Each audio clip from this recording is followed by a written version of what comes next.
मैं हाजिर हूँ आपकी सेवा में। मैं हूँ विजय कुमार पाल।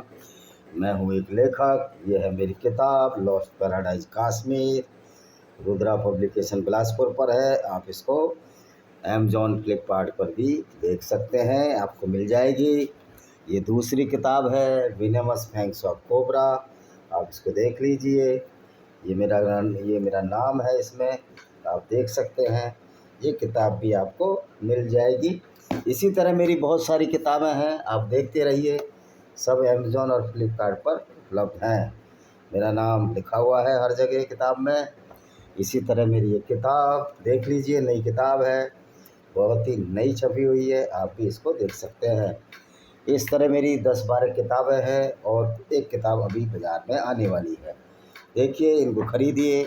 इसमें बताया गया है कि किस तरह पूरी दुनिया में हिंदुओं का सर्वनाश हुआ, यहूदियों का सर्वनाश हुआ। ये जौहर है, किस तरह से हिंदू औरतों को मुसलमानों से बलात्कार से बचने के लिए जौहर व्रत करना पड़ा। ये डेमोक्रेसी का किस तरह सत्यानाश किया, किस तरह हिंदुओं को बर्बाद किया गया, ये भी किताब है। इसमें सभी पार्टियों का सहयोग है। कोई भी पार्टी दूध की धुली नहीं है, तो हिंदुओं को अपनी लड़ाई खुद लड़नी पड़ेगी। तो दोस्तों, 2 किताब और है मेरी, ये देखिए, ये आपको दिख रही होगी। ये भी अच्छी किताब है, आप इसको पढ़िए अमेज़ॉन फ्लिपकार्ट पर। अब एक बात और मैं बता दूं कि लोगों को बड़ी गलतफहमी है कि बीजेपी हिंदुओं की रक्षा करती है। भाई, बीजेपी हिंदुओं की रक्षा नहीं करती, हिंदू बीजेपी की रक्षा करते हैं।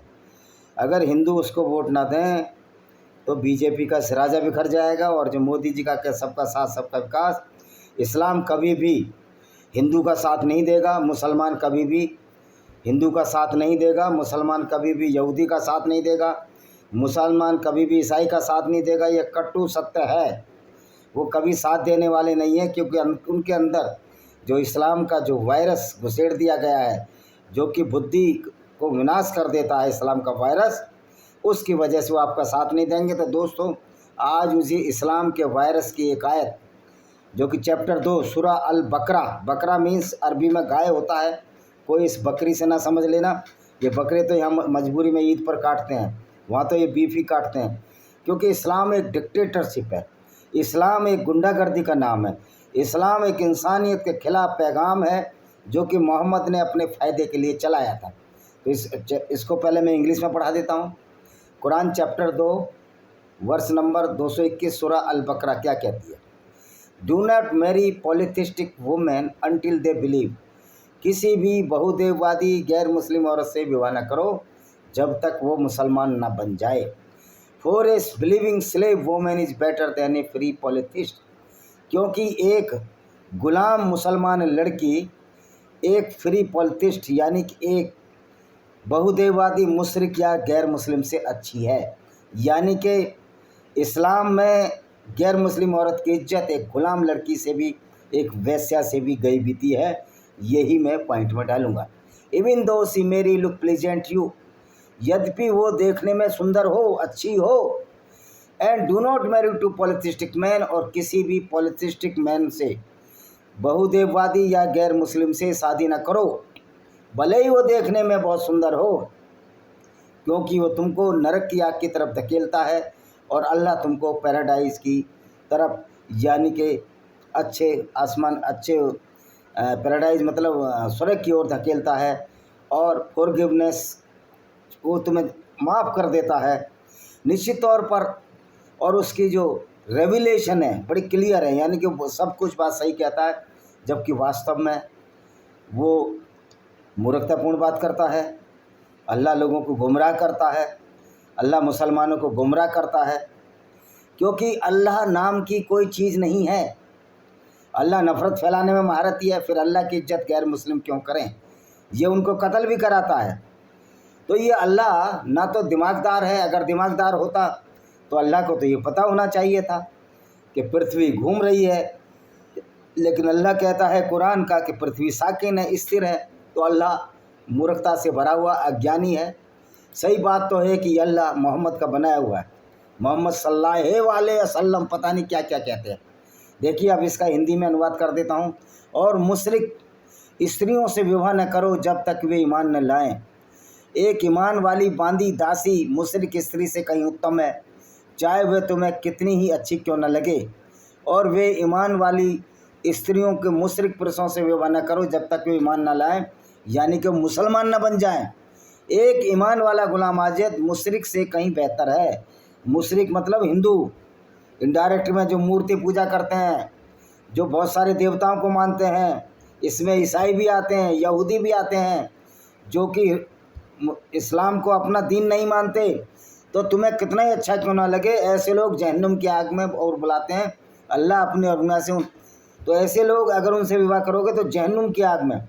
अब ये बताइए कैसा अल्लाह है, कैसा अज्ञानी अल्लाह है जो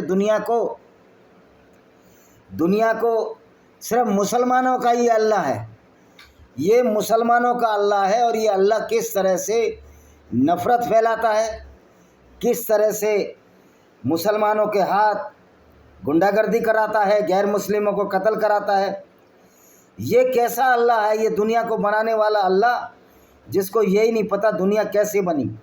ये अल्लाह नहीं है, ये एक झूठा खुदा है जो मोहम्मद ने अपने फ़ायदे के लिए बनाया। अल्लाह एक झूठ है, कल्पना है, उसकी सिवा कुछ नहीं है।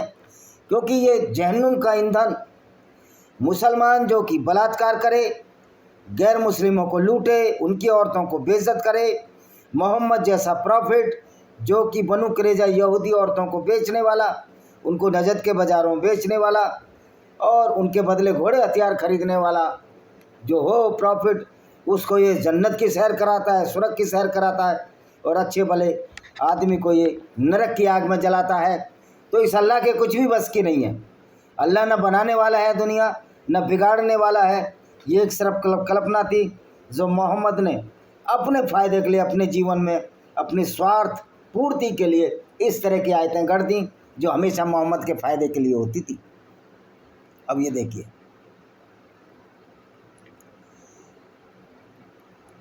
अब ये अल्लाह है। इससे अगली आयत, वे तुमसे मासिक धर्म के विषय में पूछते हैं, कहो वह एक तकलीफ़ और गंदगी की चीज़ है। अतः मासिक धर्म के इस दिनों में स्त्रियों से अलग रहो और उनके पास न जाओ जब तक कि वो पाक साफ ना हो जाएं। अब ये बताइए, जो मैनेस्टर साइकिल है, अगर मैनेस्टर साइकिल नहीं होगी, उवम नहीं आएगा और स्पर्म नहीं जाएंगे तो आगे संतति कैसे बढ़ेगी। तो इसने उस औरत को गंदी बता दिया, नापाक बता दिया। ये है अल्लाह का तसव्वुर। अल्लाह साइंस को जानता ही नहीं, अल्लाह तो मूर्खतापूर्ण बातें करता है हमेशा, इसलिए अल्लाह गुमराह करता है, फितना फैलाता है। ये है कुरान का अल्लाह। अगली आयत चैप्टर 2 की सूरा 2:23 क्या कहती है, तुम्हारी स्त्रियां तुम्हारी खेती हैं, अतः जिस प्रकार चाहो तुम अपनी खेती में आओ और अपने लिए आगे भेजो, अल्लाह से डरते रहो, भली भांति जान लो कि तुम्हें उनसे मिलना है ईमान वालों को शुभ। अब यहाँ औरत को खेती बताया गया है। इस्लाम में इज्जत और मुसलमान औरत की इज्जत एक कुतिया से भी कम है, और गैर मुस्लिम स्त्रियों की इज्जत तो है ही नहीं। तो कह रहा स्त्री तुम्हारी खेती है, जैसे मर्जी जाओ। यानी कि आप ये देखिए, ये स्त्रियों की ये इज्जत है। स्त्रियां खेती हैं अल्लाह के हिसाब से। गैर मुस्लिमों की औरतों का तो कोई इज्जत नहीं, बांदी दोषी कोई इज्जत नहीं। और इस्लाम में तो औरत का बलात्कार भी जायज़ है। क्यों? अब कहेंगे बलात्कार कैसे जायज़ है? भाई गैर मुस्लिम औरत अगर गुलाम बना ली जाए युद्ध में, तो उसके साथ मुसलमान ज़बरदस्ती फोर्सेबल रैप करेंगे, जिसको मलका यमीन कहते हैं। यानी कि आपने ज़बरदस्ती उनको औरत को अपने कब्ज़े में लिया। इसी तरह अहमद शाह अब्दाली ने हिंदू औरतों के साथ बलात्कार किया। जितने भी मुसलमान आए, इन्वेडर्स आए, यहाँ जो रहने वाले मुसलमान अगर हिंदू औरत के साथ बलात्कार करते हैं, यहूदी औरत के साथ बलात्कार करते हैं, या किसी गैर मुस्लिम औरत के साथ बलात्कार करते हैं, तो वो अपराध नहीं माना जाता, क्योंकि इस्लाम में इसकी इजाज़त है। अब ये कहेंगे कि नहीं ऐसा नहीं है, तो भाई क्यों आपने औरतों को छीना, उनके साथ बलात्कार करने लगे। इन्हीं मोहम्मद साहब ने सफिया बिन्त हुय्या के पति को मार दिया, उसके पिता को मारा, और 3 रात ये रंगरेलियाँ मनाता रहा ये प्रॉफिट। ये किस तरह का प्रॉफिट है? और इनकी धमकियों से डरने वाले हम नहीं। इस्लाम के खिलाफ आपको लड़ाई लड़नी पड़ेगी। इस्लाम तीसरा विश्व युद्ध कराएगा, जिसमें गैर मुस्लिम और मुस्लिम आमने सामने होंगे। क्योंकि अब ये आइडियोलॉजी चलने वाली नहीं है। और मैं भारत सरकार और पूरे दुनिया की सरकारों को चेताना चाहता हूँ कि यह बहुत जल्दी होने वाला है, ये बहुत जल्दी होने वाला है। अब इस गुंडागर्दी को हम बर्दाश्त करने के मूड में नहीं है। नेपाल में जो क्रांति हुई वो क्रांति दूसरी तरह की थी, लेकिन एक क्रांति की आवश्यकता है, वो इस्लाम की गुंडागर्दी के खिलाफ हो, इस्लाम की दादागिरी के खिलाफ हो। क्योंकि हर बार ये सर तन से जुदा के नारे लगाने वालों का गिरोह बंद होना चाहिए। My appeal to all the non Muslims, all the humanist, that we must fight against this atrocity of the Islam against the non-Muslims, because so many women were being raped by these Muslim goons, are being raped by these Muslim goons. This is our duty to fight against these Islamic goons, because Islam is not based on any Allah. This is only a fallacy of Allah.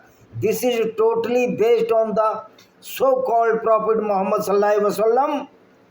Rather, Muhammad, who created so havoc by created this ideology which is known as Islam. Islam is totally a goonism against the humanist and the mankind, and we should not afraid those people who are saying that we are preaching the hate and spreading the hate. We are not spreading the hate, but the Quranic verses is totally spreading the hate against the non-Muslims, against the human mankind, and the Islam is the only cause of the disturbance of this world. तो मेरा कहना है कि इस्लाम पूरी दुनिया में disturbance की एक वजह है। इस्लाम मानवता के खिलाफ है। इस्लाम एक अच्छे भले मुसलमान को जो अच्छी तरह रहना चाहता है उसको भी ढंग से रहने नहीं देता, क्योंकि जब वो कुरान पढ़ता है, कुरान पढ़कर ये जानता है कि गैर मुस्लिम गंदे हैं, नजस हैं, पोटी जितने हैं, तो नफ़रत फैलाने लगता है। ये जो अल्लाह के नाम से नफ़रत फैलाई गई, इसमें अल्लाह तो है ही नहीं, ये सब मोहम्मद का करा धरा है। उससे आगे पढ़ लेते हैं जी।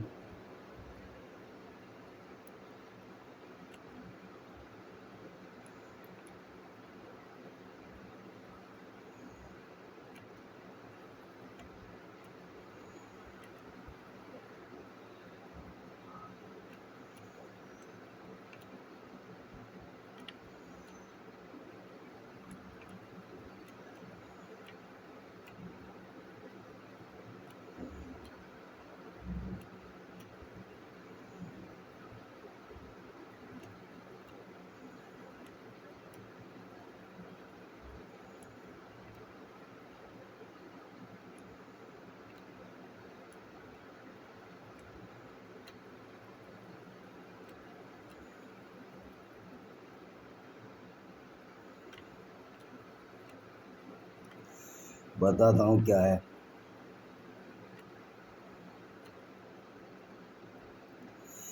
अब ये आयत नंबर कह रही है 255 क्या कह रही है? अल्लाह के सिवाय कोई पूजनीय प्रभु नहीं है, यानी खुदा नहीं है, वह जिम सकता है। अब मुसलमान कैसे अल्लाह को पूजते हैं? जो मुसलमानों को कत्ल करने की आज्ञा देता है कि गैर मुस्लिमों को जहाँ पाओ कत्ल करो, चैप्टर 9 की 5। तो ये अल्लाह इस तरह की नफ़रत क्यों फैलाता है? तो जाहिर है दुनिया को बनाने वाला तो ये अल्लाह है नहीं, अल्लाह एक फैलेसी है। अल्लाह को आज तक प्रूव नहीं किया। और क्या लिखा है? सबको संभालने और कायम रखने वाला है। अगर अल्लाह सबको कायम रखने वाला होता, सबको संभालने वाला होता, तो ये गैर मुस्लिमों को कत्ल क्यों करा रहा है? इस बात का जवाब अल्लाह के पास नहीं, इस बात का जवाब मौलाना के पास नहीं, इस बात का जवाब तो मोहम्मद के पास भी नहीं होता। मोहम्मद कह देता ये अल्लाह की रजा है, अल्लाह की इच्छा है। तो ये अल्लाह की रजा है कि मोहम्मद गैर स्त्रियों को लूटता फिरे, गैर मुस्लिम औरतों के लूटता फिरे, उनको बाज़ारों में बेचे? तो ये अल्लाह की कैसी रजा है? ये तो अल्लाह गुंडागर्दी पर उतारू है। ये तो गैर मुस्लिमों के खिलाफ गुंडागर्दी कर रहा है। इसी वजह से इसी गुंडागर्दी के फलस्वरूप तो इस्लाम को तो हम गुंडागर्दी कहेंगे। इस्लाम को जो सच्चे इस्लाम को मानता है उस पर चलता है तो सर्टिफाइड गुंडा है। इसमें कोई शक और शुबह की गुंजाइश ही नहीं रह जाती, क्योंकि आपकी कुरान बोल रही है, आपकी कुरान आपका बोध खोल रही है कि जो भी मुसलमान है वो सर्टिफाइड अपराधी है, वो अपराध भरे काम करता है। अब कहते हैं उसे न तो ऊँग लगती है न निद्रा, उसी का है जो कुछ आकाशों में कुछ धरती में है। कौन है जो उसकी अनुमति के बिना सिफारिश कर सके? अल्लाह का कुछ भी नहीं है, अल्लाह तो है ही नहीं, अल्लाह तो एक झूठ है, फरेब है, एक षड्यंत्र का जाल है। अल्लाह नाम का एक षड्यंत्र का जाल जो मोहम्मद ने रचा अपने फ़ायदे के लिए। अल्लाह के नाम से अरबियों को बेवकूफ़ बनाया और दूसरी औरतों को लूटा, उनके साथ सेक्स प्लेजर किया, अपनी काम वासना की पूर्ति की, दूसरों को धन को लूटा, उसमें 20% हिस्सा मोहम्मद का होता था। ये कुरान की आयत में है। अपनी धन लिप्सा और काम लप्सा की पूर्ति का ये साधन अल्लाह के नाम पर जो बनाया मोहम्मद ने, उसको इस्लाम कहते हैं। और ये काम बाद के हमारे इस्लामिक इन्वेडर्स ने किया, जिन्होंने पूरी दुनिया में तबाही ला दी, पूरी दुनिया की औरतों की इज्जत को तार तार कर दिया। ये है इस्लाम का फलसफा। इस्लाम टोटल डिक्टेटरशिप है। और कानपुर में एक मौलाना कह रहा, हम अल्लाह को अपनी जान से भी ज़्यादा प्यार करते हैं, मोहम्मद को। तो जो व्यक्ति अपने मोहम्मद को अपनी जान से भी ज़्यादा प्यार करते हैं, उस ऐसे पैगंबर को जो काफिरों को कत्ल करता रहा हो, खून बहाता रहा हो, काफिले लूटता रहा हो, अब समझ सकते हैं उस मुसलमान भाई का दिमाग का कितना ब्रेन वॉश हो चुका है। यद्यपि वो किसी को कत्ल इसलिए नहीं कर पा रहा कि भारत में रह रहा है, क्रिया की विपरीत प्रतिक्रिया होगी और बहुत ज़्यादा होगी और होनी भी चाहिए। आज इस्लाम से डरने की ज़रूरत नहीं है, इस्लाम से लड़ने की ज़रूरत है। अल्लाह की इज्जत करने की कोई ज़रूरत नहीं, न कोई पैगंबर की इज्जत करने की ज़रूरत है। मैं तो ये प्रण लेता हूँ कि ऐसे पैगंबर को जो लुटेरा हो, काफिरों के खून का प्यासा हो, जिसने सफिया जैसी औरत का 3 दिन सील भंग किया हो, उसके पति और पिता को मारकर, वो 18 साल की लड़की और ये 54 साल का बाबा, ऐसे मोहम्मद की इज्जत करना मूर्खता है, मूर्खता है, मूर्खता है। ये मोहम्मद के नाम पर जो गुंडागर्दी पूरी दुनिया में चल रही है, इसके खिलाफ हमें लड़ना होगा। आज 10 लाख लोग ब्रिटेन में आए हैं, कल भारत में 100 करोड़ 112 करोड़ हिंदू, जैन, बौद्ध, सिख सब बाहर निकलेंगे और समझेंगे, और उन लोगों का भी पर्दाफाश होगा जो खालिस्तानी मुसलमानों से हाथ उठाए हुए हैं। ये बेगैरत कौम खालिस्तानियों की, जिनके गुरुओं को इस तरह मारा गया, दीवारों में चिन्ह दिया गया, इन बेशर्मों को शर्म आनी चाहिए कि टोडरमल ने भी फिर असर भी देकर जो सबसे महंगी ज़मीन खरीदी सरहिंद में, उसमें उनको उनकी अंतिम क्रिया हुई शहजादों की। तो शहजादे और गुरुओं पर सबसे पहला अधिकार हिंदुओं का है। ये सोच दिमाग से निकाल दें कि गुरु हिंदुओं के हैं, हमने ही दिए हैं, हमारा पहला अधिकार है, और वो हमारे लिए मरे, हमारे लिए बलिदान दिए, हमें इसका फ़क्र है। और जो लोग अपने को हिंदुओं से अलग समझते हैं, समझ जाओ सनातन वैदिक धर्म का कुछ नहीं बिगड़ना। सनातन वैदिक धर्म में अब वर्ण व्यवस्था को ढोने का वक्त नहीं आया। इस सड़ी गली व्यवस्था को बाहर निकाल दो कि उसकी जगह दूसरी व्यवस्था आ चुकी है। आज सैनिक वो, क्षत्रिय वह जो सैनिक है, टीचर वो है जो पढ़ाता है, ज्ञान देता है, वो ब्राह्मण है, और जो सेवा करने वाला वर्ग है, हम तो सारे ही सेवा करते हैं। सरकारी नौकरी में तो अपने को शूद्र मानो, क्यों ठाकुर मानते हो, क्यों पाल मानते हो, क्यों गडरिया मानते हो, क्यों अहिर मानते हो? सेवा करने वाला शूद्र है, इस बात पर क्यों टिप्पणी नहीं करते? क्या मेला उठाने वाला ही शूद्र है? मेला उठाने का भी काम वाल्मीकि भाई क्यों करें? कब तक वो मेला ढोते रहेंगे हमारा? आओ सब मिलकर एक ऐसे समाज की स्थापना करें जहाँ जन्म से कोई जाति नहीं थी, ये जन्म से जाति बनाई, ये भी राक्षसी प्रवृत्ति के लोग हैं। अब ये कहता धर्म के विषय में कोई जबरदस्ती नहीं, सही बात ना समझी की बात से अलग स्पष्ट हो गई है।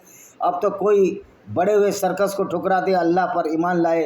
देखिए धर्म में कोई ज़बरदस्ती नहीं, तो इस्लाम में क्यों? अगर कोई गैर मुस्लिम इस्लाम नहीं मानता, उसको कत्ल करने की इजाज़त है। इस्लाम में क्यों गैर मुस्लिम औरतों को दासी बनाकर उनके साथ बलात्कार करने की इजाज़त है? ये सब झूठ और फ्रॉड इस कुरान में लिखा हुआ है, इस कुरान को समझ लेना चाहिए। फिर अगर कोई मुसलमान इस्लाम छोड़ दे तो फिर उसको क्यों कत्ल किया जाता है? आप तो कहते हो कि धर्म में इजाज़त नहीं है। तो ये मोहम्मद की जो आयत आई थी, जब आई थी, जब ये मोहम्मद मदीना में था, मक्का में था, इसके हाथ पैर कमज़ोर थे, 80 मुसलमान थे इसके साथ। जब इसके पास मदीना में तलवार हाथ में आ गई, ऐसे जितने भी छटे हुए लोफर लफंगे टाइप लोग इनके साथ हो लिए, ये काफिले लूटने लगे, तो इसने बोल दिया या तो मुसलमान बन जाओ या फिर मारे जाओगे। ये है इस्लाम का। अगली आयत एक और दिखा देते हैं। ये मूर्खों वाला आइडियोलॉजी है ये।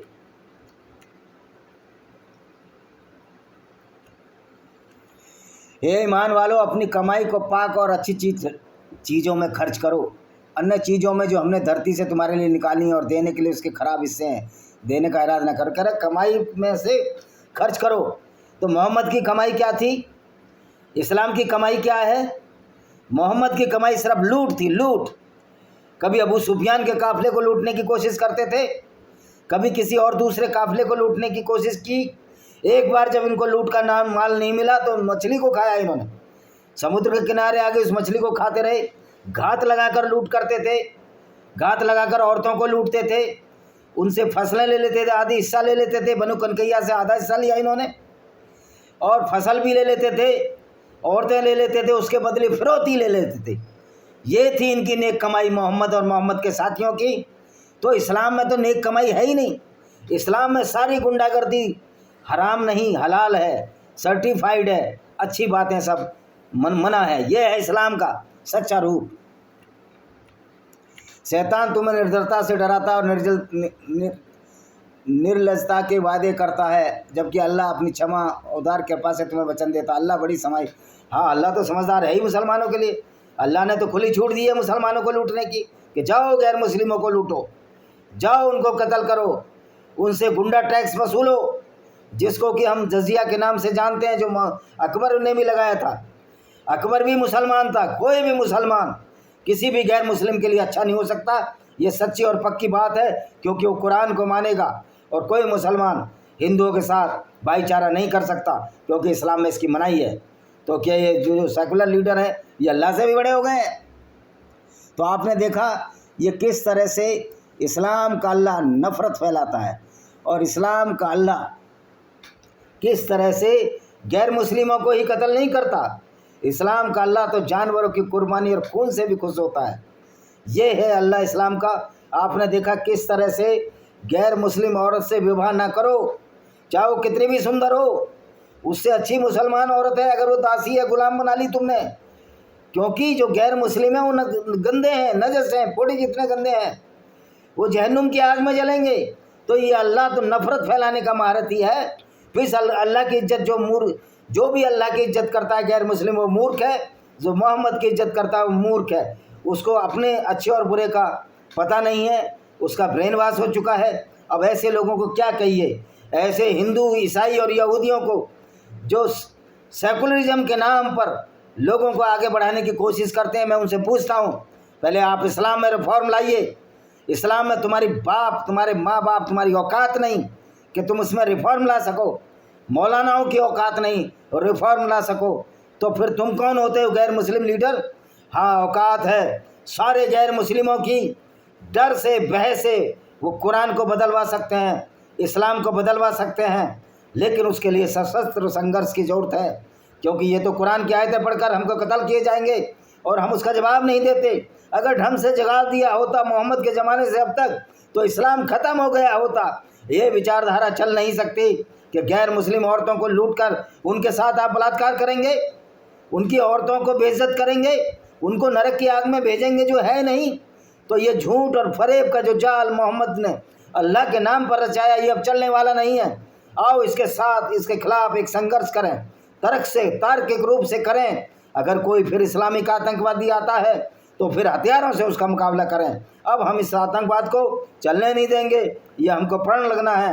एक ज़िंदगी क्या, 1000 ज़िंदगी भी कुर्बान है, लेकिन इस विचारधारा के खिलाफ लड़ने की ज़रूरत है। और हम मुसलमान भाइयों से निवेदन करते हैं कि आप इस जहर से बाहर निकलो, इस गंदगी से बाहर निकलो। जो झूठ और फरेब का जाल मोहम्मद ने आपके लिए फैलाया, आप उसमें फंस गए हो।